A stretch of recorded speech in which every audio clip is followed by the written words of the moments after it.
Alors on va commencer notre cours d'aujourd'hui qui va concerner l'histologie de la peau. C'est un cours qui correspond aux objectifs, les objectifs suivants.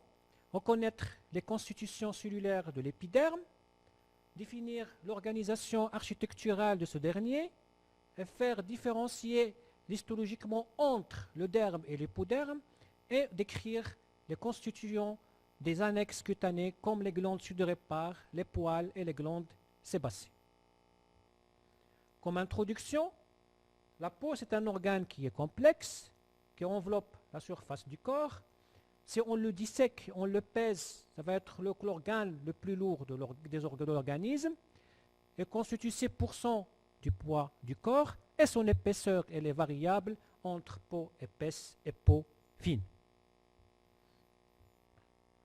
Elle est constituée de 3 couches. Plus superficielle, c'est l'épiderme, suivi du derme, puis l'hypoderme. Associé à ça, on trouvera de nombreuses annexes, poils, ongles et glandes exocrines. Donc l'ensemble va former l'appareil tégumentaire.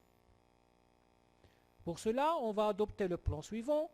Après l'introduction, on va décrire l'épiderme, ses différentes constitutions, le derme, puis les glandes sudorépares, le follicule pilosébacé, l'hypoderme, et on terminera par la couleur et les fonctions de la peau.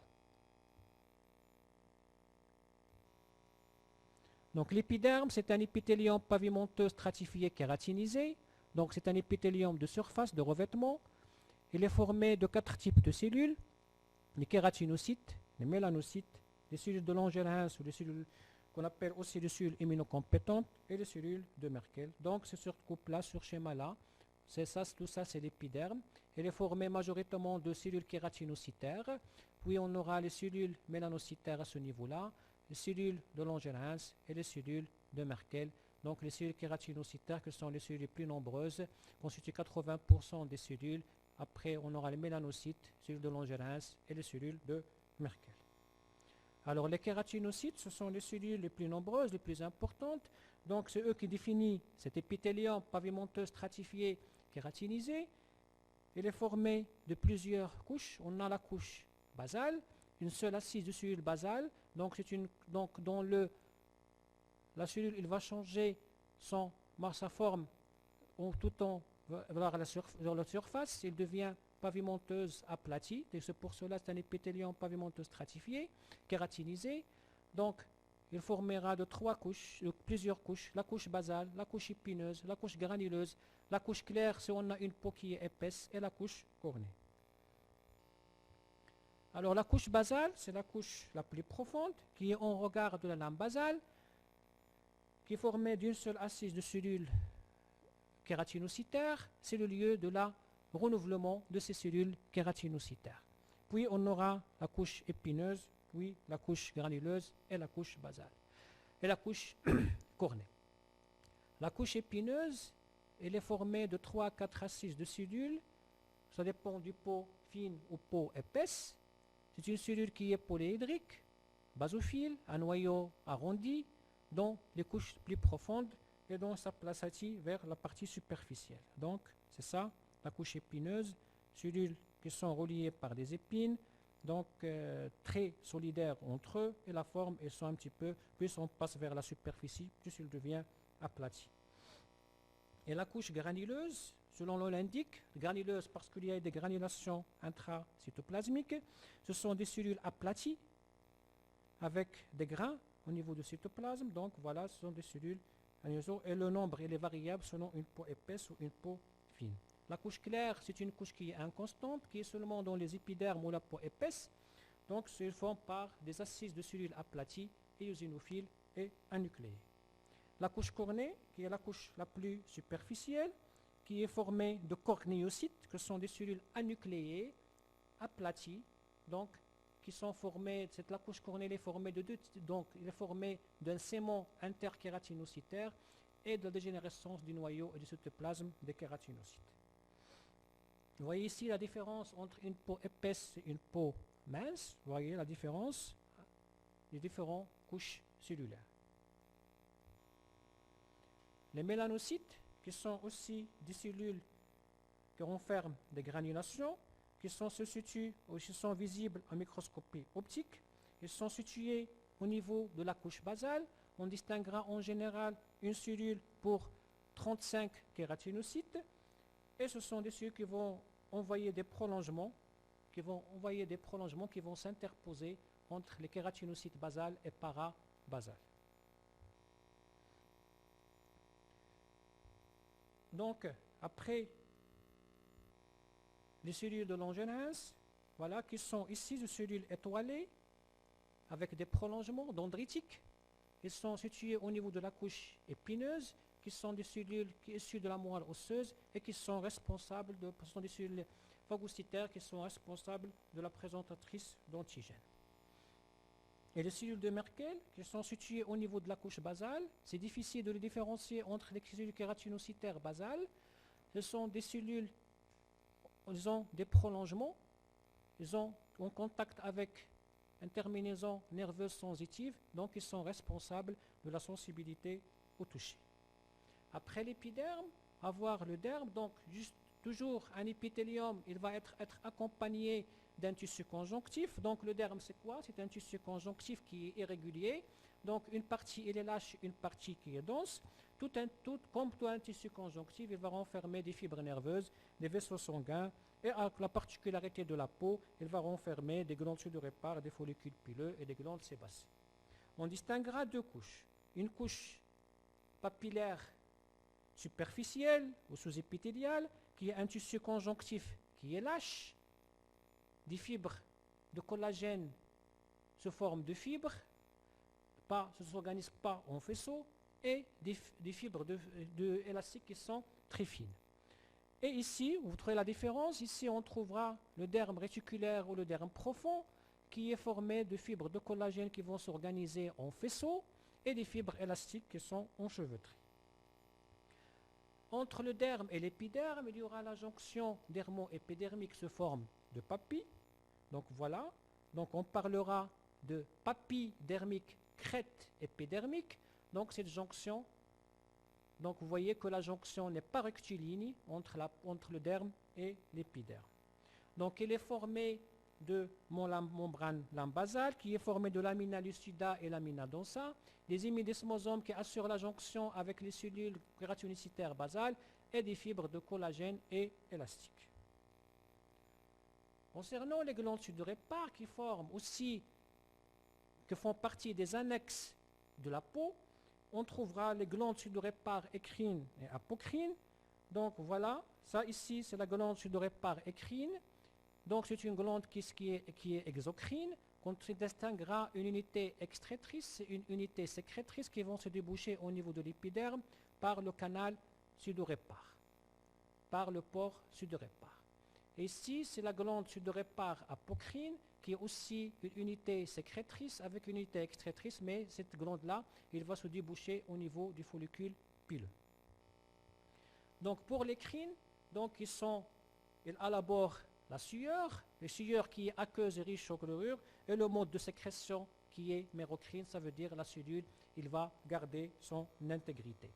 Donc l'unité sécrétrice, il est formée de glomérules, donc ce sont des glandes tubuleuses simples, et un canal qui est environ de 0,5 mm. Donc voilà ici, l'unité sécrétrice sous forme de glomérules, donc c'est une tubuleuse simple, qui vont s'enrouler sous forme de glomérules, et le canal excréteur qui va se déboucher au niveau de la peau, au niveau de l'épiderme, par le pore sudoral. Et ici, c'est une coupe au niveau de la glande, l'unité sécrétrice, bordée par un épithélium cubique simple et des cellules myo-épithéliales qui se contractent. Puis on aura le canal excréteur qui est bistratifié, un épithélium cubique bistratifié. Voilà sur une coupe histologique, voilà l'unité sécrétrice qui est le glomérule, et voilà le canal qui va continuer et va se déboucher par des pores ici, les pores sudorépare. Les autres types, ce sont les glandes sudorépare apocrines, qui se différencient par rapport aux autres par leur localisation. Donc ici on le trouvera au niveau des aisselles, au niveau des régions génitales, et bien sûr aussi par le mode de sécrétion. Ici, on avait une mode mérocrine pour les glandes sudorépare écrines. Ici, on aura un mode de sécrétion qui est apocrine.